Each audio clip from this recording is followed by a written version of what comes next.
Hello guys, in today's video I will be showing you how to fix Livu error problem. So the answer is easy, just go to the settings and then scroll down to the apps section and then go to the search and search Livu and then go to the storage, and here you will find this clear cache option. Click on it.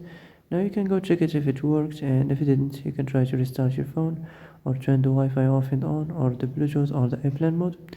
Also you can try to clear data, but be careful. If you clear data, all these applications data will be deleted.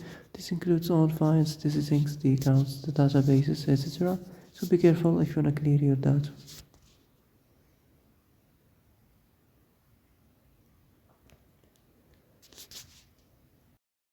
And that's it for today's video. I hope this is the answer you've been looking for. If you like this video, don't forget to like and subscribe, and see you in the next video. Thanks for watching.